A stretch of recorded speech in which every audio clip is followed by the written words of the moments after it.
Assalamualaikum warahmatullahi wabarakatuh. Alhamdulillahi rabbil alamin. Wassalatu wassalamu ala habibina wa qudwatina Muhammadin wa ala alihi wa sahbihi wa man tabi'ahum bi ihsanin ila yaumiddin, amma ba'd. Qala Allah jalla wa ala fi kitabihil karim, a'udzu billahi minasy syaithanir rajim. يا أيها الذين آمنوا اتقوا الله حق تقاته ولا تموتن إلا وأنتم مسلمون فإن أحسن الكلام كلام الله وخير الهدي هدي نبينا صلى الله عليه وسلم وشر الأمور محدثاتها فإن كل محدثة بدعة وكل بدعة ضلالة وكل ضلالة في النار. Ikhwani wa ahibbai fid din, azzani Allah wa iyyakum ajma'in. Jamaah Maghrib Isya yang dirahmati Allah Subhanahu wa taala. Alhamdulillah, kita bersyukur pada Allah Subhanahu wa taala. Pada malam hari ini Allah Subhanahu wa taala memberikan kepada kita berbagai macam nikmat-Nya, baik dalam bentuk kesehatan, yang mana banyak dari hamba-hamba Allah Subhanahu wa taala yang nikmat tersebut ia tidak dirasakan, dan nikmat kesempatan dan nikmat-nikmat yang lainnya yang begitu banyak yang Allah Subhanahu wa taala berikan kepada kita. Cukuplah firman Allah Subhanahu wa taala, wa in ta'uddu ni'matallahi la tuhsuha. Sebagai pengingat kepada kita akan begitu banyak nikmat yang Allah Subhanahu wa taala berikan pada kita. Kata Allah Subhanahu wa taala, jika kalian hendak menghitung berapa banyak nikmat yang Allah Subhanahu wa taala berikan pada kalian, la tuhsuha, kalian tidak ada di antara kalian yang sanggup untuk menghitung berapa nilai dari nikmat yang Allah Subhanahu wa taala telah berikan kepadanya. Maka kewajiban kita selaku hamba Allah Subhanahu wa taala adalah untuk senantiasa mensyukuri nikmat-nikmat tersebut, dalam bentuk kesyukuran dengan hati kita, menyandarkan segala nikmat yang kita miliki kepada Allah Subhanahu wa taala, dan dengan lisan kita yang banyak memuji, banyak mengingat Allah Subhanahu wa taala, mengeluarkan kalimat-kalimat pujian terhadap setiap nikmat yang Allah berikan, dan menjauhkan lisan kita dari keluh kesah, menjauhkan lisan kita dari ungkapan-ungkapan ketidakridhaan terhadap apa yang Allah Subhanahu wa taala tetapkan dan takdirkan kepada kita. Karena sungguh nikmat Allah jauh lebih banyak yang Allah berikan ketimbang dengan ujian yang kita hadapi. Kadar nikmat yang Allah Subhanahu wa taala berikan begitu banyak, begitu besar dibandingkan dengan ujian yang Allah berikan. Allah telah memberikan kita kesehatan bertahun-tahun, dan Allah terkadang hanya menguji kita dengan sakit 1, 2, 3 hari, namun terkadang hal tersebut membuat kita lupa dengan nikmat Allah yang begitu banyak tersebut. Dan tentu bersyukur dengan membuktikan dalam bentuk penghambaan diri kepada Allah Subhanahu wa taala. Nikmat yang Allah berikan dikatakan disyukuri jika dia dimanfaatkan untuk mendekatkan kita kepada Allah Subhanahu wa taala. Disyukuri jika dimanfaatkan pada hal-hal yang dicintai dan diridhoi oleh Allah Subhanahu wa taala. Salawat dan salam senantiasa kita kirimkan kepada qudwah kita, teladan dan panutan kita, Rasulullah sallallahu alaihi wasallam, Nabi yang diutus oleh Allah Subhanahu wa taala untuk dijadikan sebagai uswatun hasanah. Makanya Allah Subhanahu wa taala menggandengkan dalam syahadat yang mesti diucapkan oleh setiap muslim setelah bersaksi alla ilaha illallah, bahwasanya tidak ada ilah yang berhak diibadahi kecuali Allah Subhanahu wa taala. Tidak lengkap syahadat tersebut jika kita tidak bersaksi wa anna Muhammadan abduhu wa rasuluh. Jika kita tidak bersaksi bahwasanya Nabi SAW adalah hamba dan utusannya. Dan di antara konsekuensi persaksian kita bahwasanya Muhammadur Rasulullah, Muhammad adalah Rasulullah SAW, utusan Allah, adalah kita harus meneladaninya. Ya, kenapa kita harus bersaksi di awal? Kita mengakui persaksian tersebut karena kita harus mengikuti setiap apa yang beliau bawa. Ya, maka sangat tidak benar ketika mengakui syahadat asyhadu an la ilaha illallah wa asyhadu anna Muhammadar Rasulullah lalu menentang ajaran-ajaran yang dibawa oleh Nabi sallallahu alaihi wasallam, maka ini sama saja dia menentang persaksian dan syahadatnya wa anna Muhammadar Rasulullah. Ketika kita mengatakan wa anna Muhammadar Rasulullah, maka kita siap untuk mengikuti setiap yang dibawa oleh Nabi sallallahu alaihi wasallam, karena memang beliau ditugaskan. Ini memang beliau yang ditugaskan oleh Allah Subhanahu wa taala untuk membawa risalah, untuk membawa ajaran agama ini. Maka kewajiban kita ketika kita mengaku sebagai hamba Allah Subhanahu wa taala dan sebagai umat Islam adalah menaati dan mengikuti segala apa yang dibawa oleh Rasulullah sallallahu alaihi wasallam. Dan itu juga telah Allah Subhanahu wa taala perintahkan dalam surah Al-Hasyr, wa ma atakumur rasulu fakhudhuhu. Segala apa yang dibawa oleh Nabi SAW dalam bentuk perintah, apapun, jika itu adalah perintah maka jalankan. Wa ma nahakum anhu fantahu, jika itu adalah larangan maka tinggalkan. Ini prinsip di antara asas pokok, dasar-dasar prinsip akidah Ahlus Sunnah wal Jamaah. Baik, ikhwani fiddin, jamaah Maghrib Isya, a'azzani Allah wa iyyakum ajma'in. Kami melanjutkan pembahasan kitab Sahih Targhib wa Tarhib lil Imam Al-Munziri, hasil penelitian Syekh Muhammad Nasiruddin Al-Albani rahimahullahu taala. Masih pada kitab shalah, kitab tentang salat, namun sekarang bab tentang targhib, motivasi Nabi SAW, anjuran Nabi SAW fi bina'il masajid, untuk motivasi keutamaan yang disebutkan Nabi SAW dalam atau terhadap orang yang membangun atau berkontribusi dalam membangun masjid fil amkinati al-muhtaja ilaiha. Dan secara khusus beliau berikan judul bab sebagai satu bentuk penegasan, meskipun dalam hadis-hadis disebutkan secara umum, namun beliau menyebutkan satu poin yang menunjukkan satu keutamaan khusus, yaitu membangun masjid di tempat-tempat yang dibutuhkan. Di tempat-tempat yang sangat dibutuhkan keberadaan masjid di tempat tersebut. Masjid adalah satu di antara syiar Islam, satu di antara syiar Islam yang nampak, yang menunjukkan eksisnya Islam di tempat tersebut.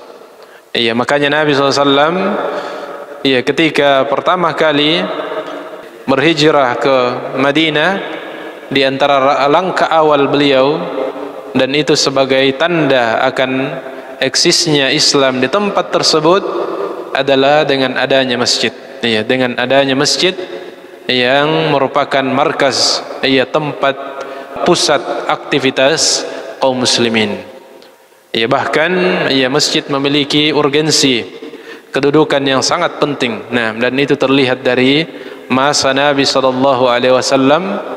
Meskipun belakangan ini, di akhir-akhir zaman ini, masjid banyak yang tidak difungsikan secara maksimal oleh kaum muslimin. Ketika kita melihat bagaimana Nabi SAW dan generasi-generasi setelahnya memfungsikan masjid, luar biasa. Masjid tidak hanya digunakan sebagai tempat salat 5 waktu, meskipun itu salah satunya, atau itu diantara fungsi utamanya adalah ditempati untuk salat 5 waktu. Mendirikan sebagai tempat untuk mendirikan salat 5 waktu dengan keutamaan-keutamaan yang begitu banyak di dalamnya. Tetapi di samping fungsi tersebut, ada fungsi-fungsi organ, fungsi-fungsi penting yang lainnya. Iya, di antaranya sebagai pusat tarbiyah dan pembelajaran ilmu. Iya, sebagai tempat pusat pembinaan umat. Iya, sebagai tempat sumber ilmu, atau bahkan sekelas universitas di zaman ini, atau bahkan lebih baik lagi. Iya, fungsi masjid dalam hal pendidikan atau penyebaran pengajaran ilmu di zaman Nabi SAW hingga beberapa generasi setelahnya. Makanya masjid di generasi awal Islam banyak yang dinamai dengan al-jami'. Al-jami', Jami' al-Azhar misalnya. Meskipun nanti belakangan berubah menjadi jami'ah. Al-jami' artinya digunakan untuk nama masjid al-jami'. Tapi belakangan menjadi al-jami'ah Universitas Al-Azhar, dan banyak masjid-masjid yang merupakan tempat penyebaran ilmu di awal-awal Islam. Bahkan sebagai tempat musyawarah dan seterusnya, menjadi pusat kegiatan kaum muslimin, pemerintahan Islam adalah di masjid-masjid tersebut. Makanya Rasulullah SAW memberikan motivasi kepada umat ini untuk memberikan perhatian kepada masjid tersebut, dan memfungsikan masjid sebagaimana mestinya, khususnya di belakangan ini atau di zaman-zaman terakhir ini. Hendaknya masjid dikembalikan lagi fungsinya secara baik, termasuk dalam penyebaran ilmu, termasuk dalam untuk mentarbiyah, mendidik umat ini. Masjid adalah tempat yang sangat strategis untuk mengajarkan umat Islam akan agamanya. Di mana lagi mereka akan kaum muslimin akan duduk bersimpu untuk belajar kalau mereka juga sudah tidak mondok karena sudah lewat usia mereka, tidak lagi berduduk di bangku sekolah, tidak lagi duduk di bangku kuliah. Maka ketika tidak difungsikan masjid sebagai tempat belajar ilmu, maka di mana mereka akan belajar agama ini? Padahal ilmu belajar dalam agama kita tidak dibatasi oleh usia. Talabul ilmi adalah kewajiban yang di antara perkataan para salafus saleh minal mahdi ilal lahdi, atau perkataan Imam Ahmad, menuntut ilmu itu sampai kita melangkahkan kaki kita menuju surga Allah Subhanahu wa taala. Oleh karena itu banyak hadis-hadis Nabi SAW yang menyebutkan keutamaan bagi orang-orang yang berkontribusi dalam membangun masjid, baik secara fisik ataupun non fisik. Dan masjid merupakan tempat yang paling dicintai oleh Allah Subhanahu wa taala. Tempat di muka bumi ini, kata Nabi SAW, ahabbul buqa, atau kama qala SAW, tempat yang paling dicintai oleh Allah Subhanahu wa taala di permukaan bumi ini adalah masajiduha, masjid-masjid. Dan disebutkan juga sebagai bentuk peringatan bahwasanya tempat yang paling dibenci oleh Allah Subhanahu wa taala atau seburuk-buruk tempat dalam pandangan Allah Subhanahu wa taala adalah pasar. Tetapi tentunya bukan berarti tidak boleh ke pasar, atau bukan berarti haram untuk masuk di pasar. Mungkin ini kurang lebih sama dengan tentang talak, yang merupakan sesuatu yang boleh, namun sesuatu yang paling sesuatu yang mubah, yang paling tidak disukai oleh Allah Subhanahu wa taala adalah talak. Begitupun pasar, sebagai bentuk peringatan untuk berhati-hati ketika menjadi orang-orang yang beraktivitas di pasar tersebut, karena banyaknya peluang-peluang untuk manusia terjatuh kepada dosa dan maksiat, khususnya kecurangan dan sebagainya. Oleh karena itu beliau Imam Al-Munziri menyebutkan satu bab, at-targhib fi bina'il masajid, motivasi atau fadilah yang Nabi SAW sebutkan bagi orang yang membangun masjid, dan lebih khusus lagi di tempat-tempat yang sangat dibutuhkan keberadaan masjid di tempat tersebut. Hadis yang pertama dari sahabat yang mulia Amirul Mukminin, yang ketiga Utsman ibn Affan radhiyallahu taala anhu. Hadis yang sahih, annahu qala, bahwasanya beliau meriwayatkan, inda qaulin nasi fihi hina bana masjid Rasulullah sallallahu alaihi wasallam, ketika banyak orang yang berkomentar, ya, ketika banyak manusia yang kaum muslimin yang berkomentar di masa pemerintahan beliau, ketika beliau hendak merenovasi masjid Nabi sallallahu alaihi wasallam. Ya, dan Masjid Nabi mulai diadakan renovasi di zaman Umar bin Al-Khattab, meskipun dengan bangunan yang masih mirip, ya, dengan apa yang dibangun oleh Nabi sallallahu alaihi wasallam. Kemudian masuk pemerintahan Utsman bin Affan radhiyallahu taala anhu, beliau merenovasi, ya, masjid, ya, dengan perubahan yang sangat, ya, signifikan, ya, perubahan renovasi yang dilakukan oleh Utsman ibn Affan.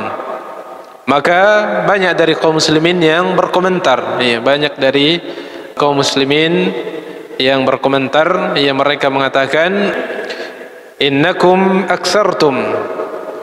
Banyak dari kaum muslimin yang sepertinya kurang sepakat, ya, dengan apa yang dilakukan oleh Utsman ibn Affan, sehingga banyak yang berkomentar, sehingga beliau mengatakan, innakum aktsartum, ya, sungguh kalian sudah banyak sekali berkomentar.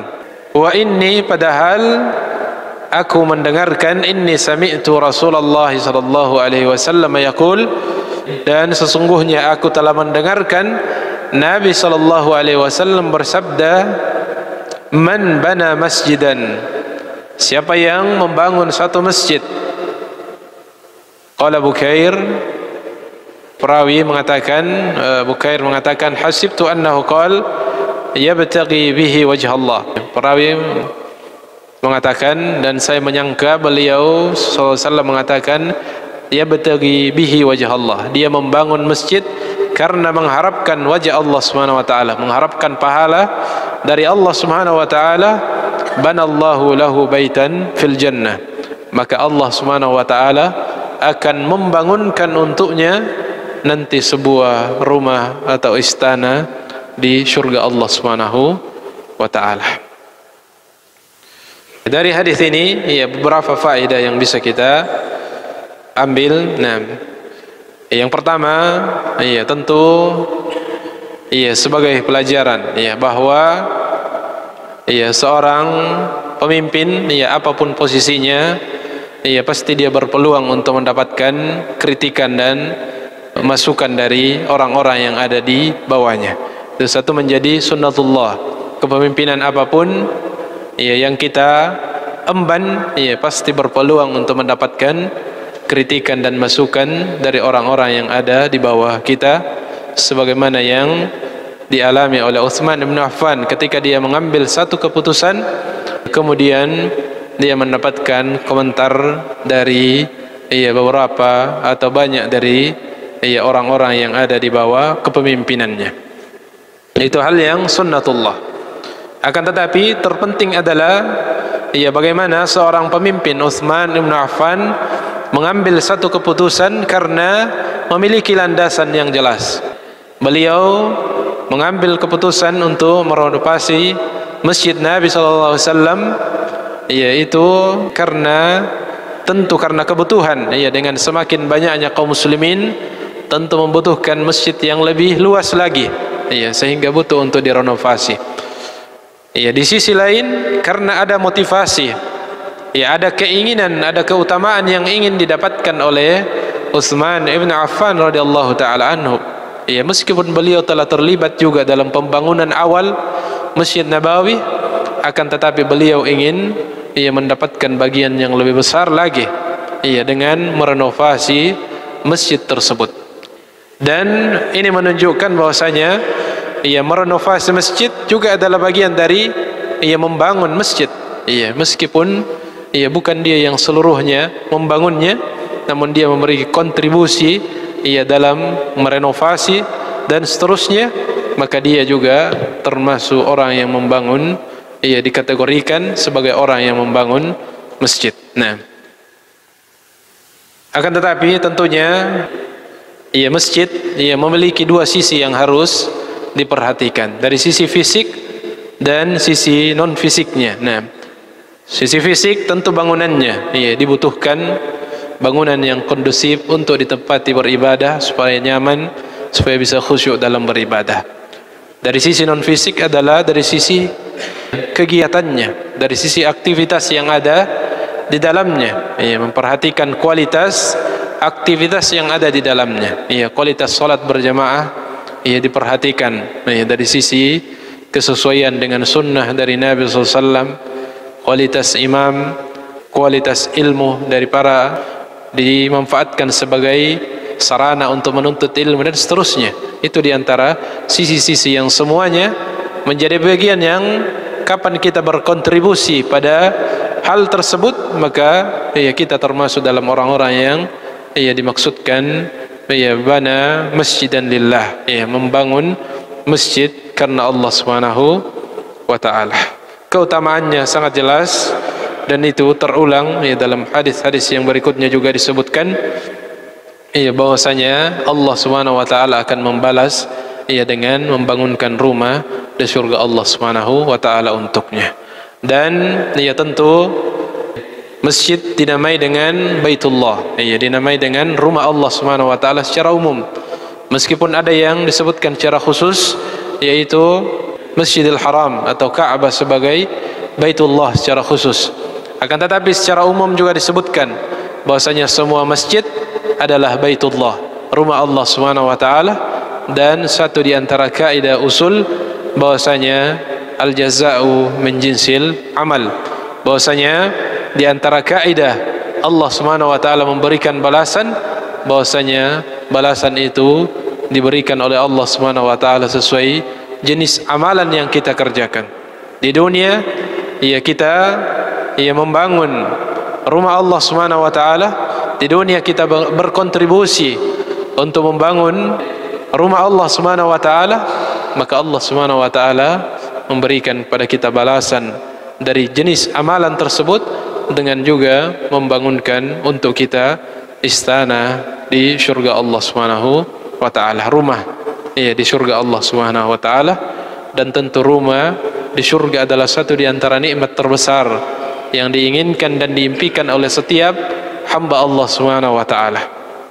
Sebagaimana di kehidupan dunia, di antara cita-cita dan harapan terbesar dari cita-cita dunia kita adalah memiliki rumah yang layak di kehidupan dunia ini.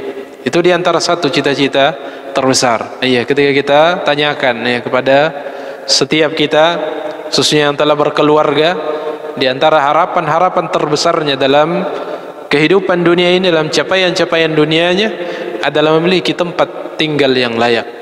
Maka tentu di surga juga kita di antara nikmat yang sangat kita harapkan, dan itu nikmat yang dipersiapkan, jenis nikmat yang dipersiapkan oleh Allah Subhanahu wa taala adalah rumah yang ibarat rumah yang merupakan istana yang batu batanya dari emas dan perak. Nah, kerikilnya dari berlian dan seterusnya, yang merupakan satu di antara kenikmatan yang diberikan oleh orang-orang yang beriman kelak di akhirat. Dan salah satu jalannya adalah dengan berkontribusi dalam membangun masjid-masjid Allah Subhanahu wa taala di muka bumi ini. Kemudian hadis yang kedua di bab ini, hadis yang sahih juga dari sahabat yang mulia Abu Dzar radhiyallahu taala anhu, qala Rasulullah sallallahu bersabda, man bana lillahi masjidan, siapa yang membangun untuk Allah Subhanahu wa taala suatu masjid, qadra mafhasi qatatin, meskipun hanya sekadar sebesar sangkar burung, banallahu lahu baitan fil jannah, maka Allah Subhanahu wa taala akan membangunkan baginya rumah di surga, dengan balasan yang sama, janji yang sama, namun dengan satu faedah, bahwasanya iya, sebesar apapun kontribusi kita, iya, dalam membangun masjid Allah Subhanahu wa taala, maka ini iya menjadi peluang untuk kita mendapatkan keutamaan. Ini di antara bentuk luasnya rahmat Allah Subhanahu wa taala dan besarnya kasih sayang Allah Subhanahu wa taala, yang Allah senantiasa membalas amalan-amalan kita ia berkali lipat dari apa yang kita kerjakan. Dan itu menjadi kaidah umum dalam bentuk amalan apapun yang kita kerjakan, selalu Allah Subhanahu wa taala memberikan balasan berkali lipat daripada apa yang kita kerjakan. Iya, kita bersedekah dibalas oleh Allah Subhanahu wa taala sampai 700 kali lipat. Iya, kita membaca Al-Qur'an dibalas satu huruf, iya, 10 kebaikan minimal kelipatannya.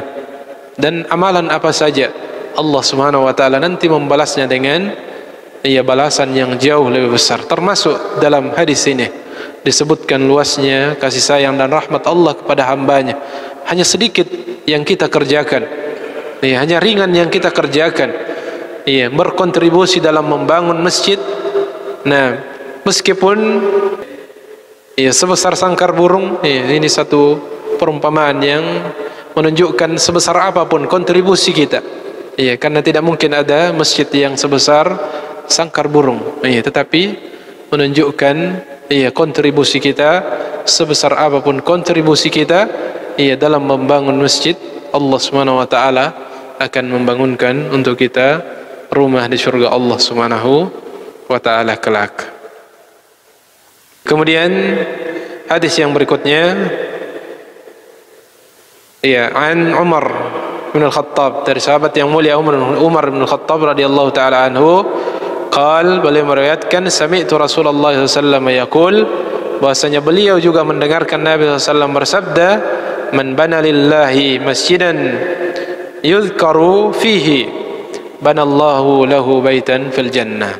Siapa yang ia membangun satu masjid, iya, untuk Allah Subhanahu wa taala karena Allah, yuzkaru fihi, yang mana masjid tersebut dijadikan sebagai tempat untuk mengingat Allah, iya, dan ini tentu sebab keutamaan tersebut, iya, karena masjid tersebut ditempati ditempati oleh hamba-hamba Allah Subhanahu wa taala untuk mengingat Rabbnya, ditempati untuk berzikir, ditempati untuk salat, ditempati untuk beribadah, ditempati untuk menuntut ilmu.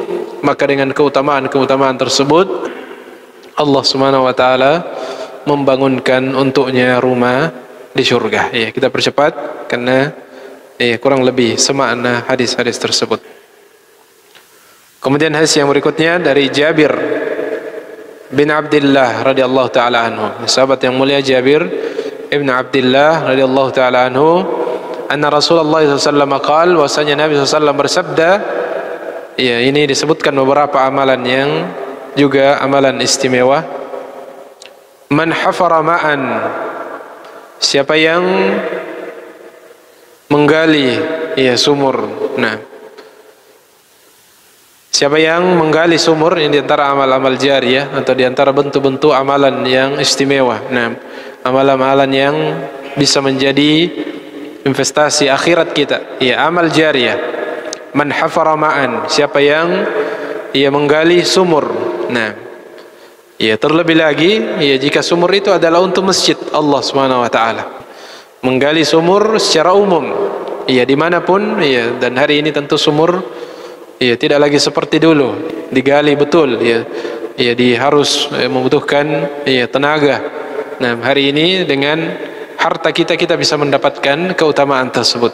Ya, ketika ada, ya, tempat, ya, yang, ya, fasilitas yang membutuhkan air sumur bor, ya, kesempatan kita untuk meraih pahala jariyah.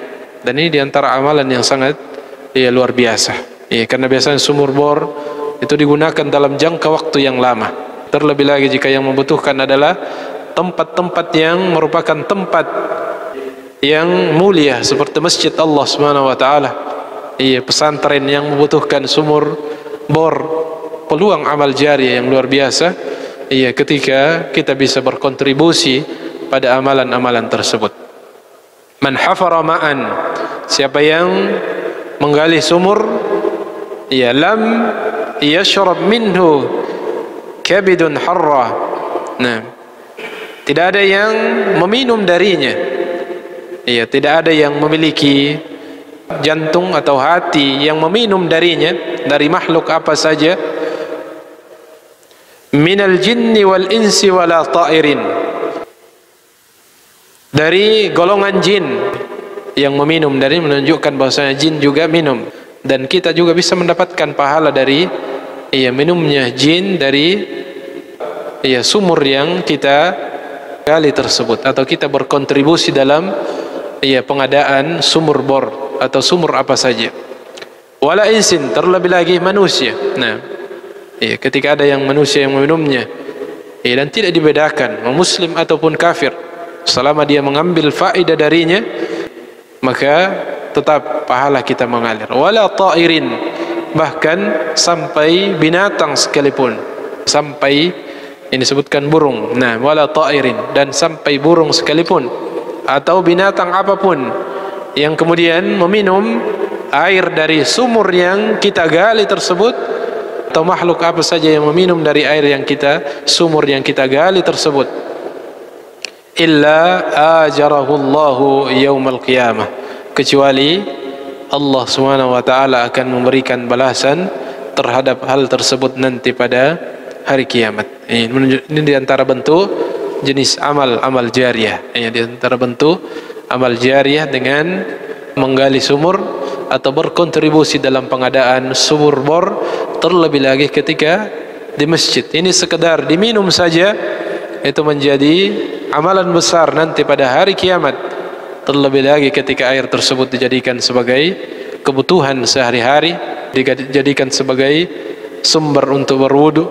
Seseorang berwudu setiap waktu salat, seseorang berwudu atau kaum muslimin berwudu dari sumber air tersebut, berapa pahala yang kita dapatkan setiap harinya.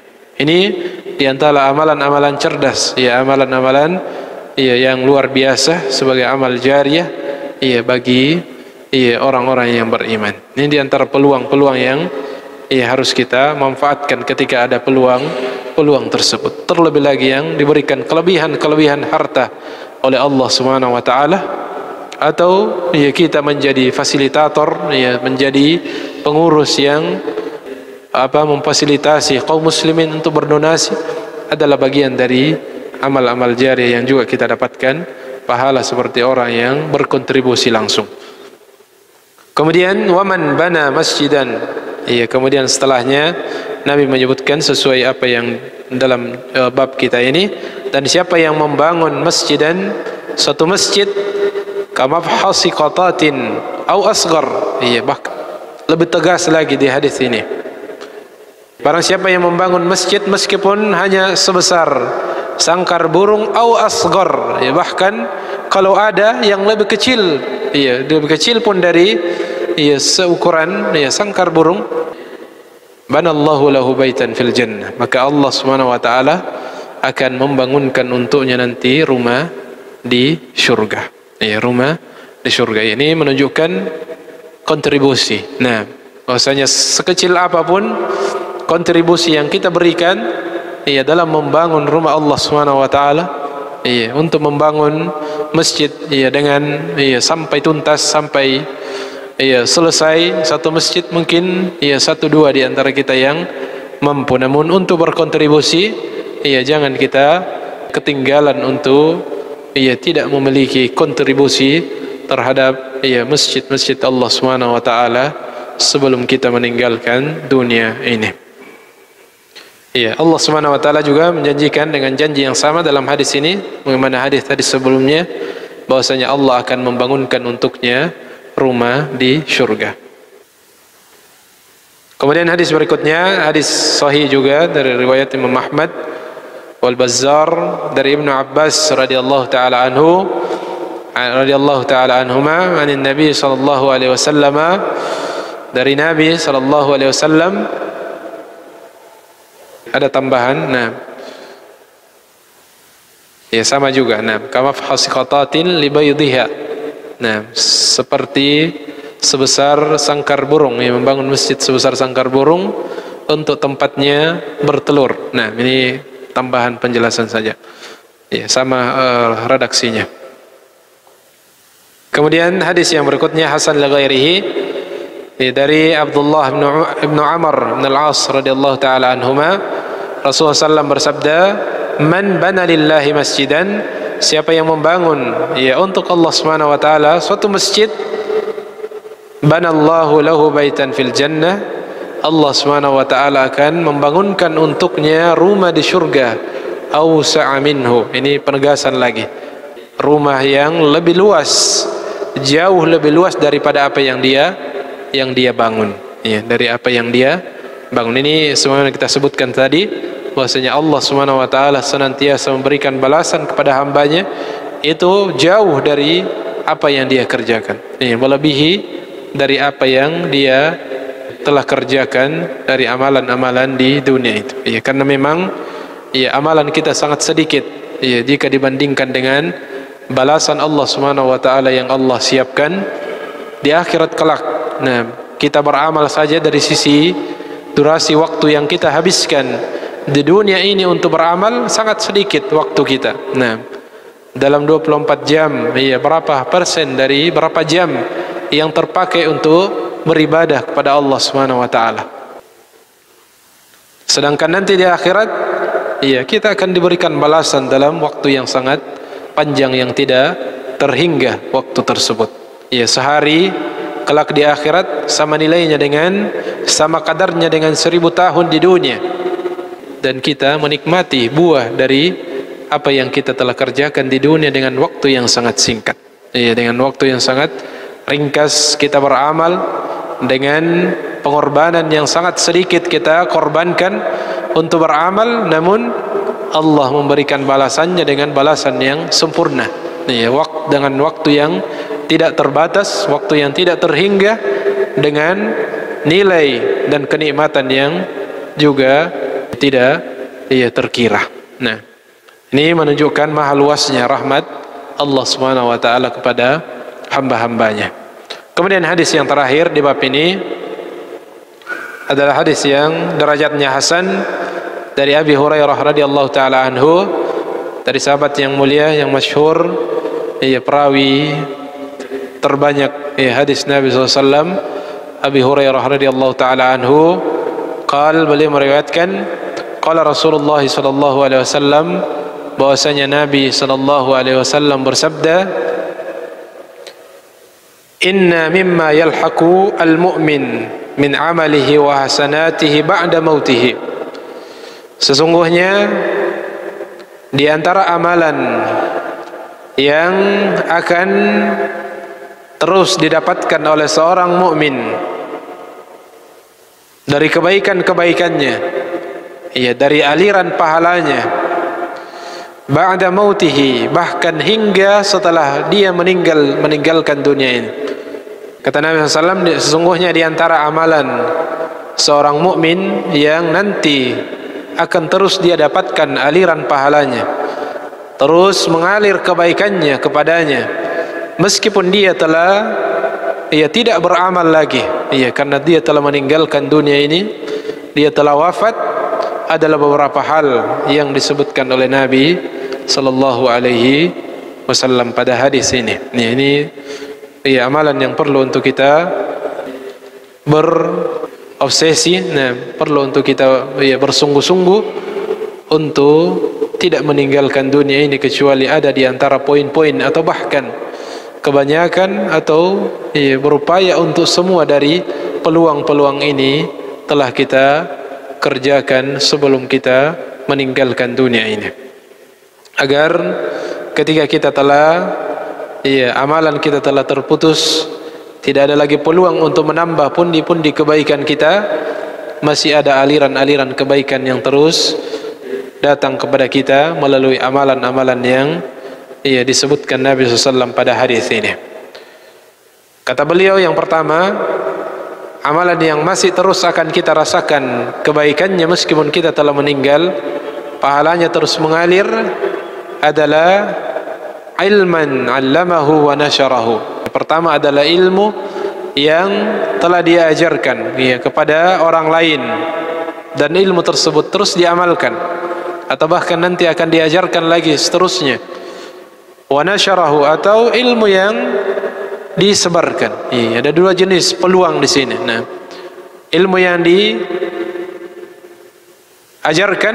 iya, atau ketika kita merasa tidak memiliki kapasitas atau terbatas kemampuan kita dalam mengajarkan ilmu tersebut, maka zaman ini ada peluang yang lain yang disebut dengan nasyrul ilm, syar ilm, ya, dari bahasa Arab kayak juga itu, nashr, syar. Nah, disebarkan saja ilmu yang memiliki landasan yang jelas, kita sebarkan dan ya diamalkan oleh orang lain. Ya, apalagi dengan peluang media sosial hari ini adalah peluang untuk mendapatkan keutamaan ini. Ya, ketika ada ilmu, ada ceramah, ada tulisan-tulisan ilmu yang disebarkan, yang disampaikan oleh para asatidzah kita, para ulama, kemudian kita sebarkan dengan satu kali, dua kali, ya, ketikan, ya, kita telah berpeluang untuk mendapatkan keutamaan ini. Ketika ada yang membacanya, kemudian mengambil pelajaran darinya, mengamalkannya, maka kita akan terus mendapatkan pahalanya meskipun kita telah meninggalkan dunia ini. Awaladun salihan, ya, tarakaha atau tarakahu, atau anak yang soleh yang dia tinggalkan. Ini sebagai motivasi untuk kita dalam, ya, untuk bersabar dalam mendidik, ya, anak kita, ya, untuk senantiasa menjadikan cita-cita pembinaan dan tarbiyah kita terhadap anak-anak kita adalah untuk melahirkan anak soleh dan soleha.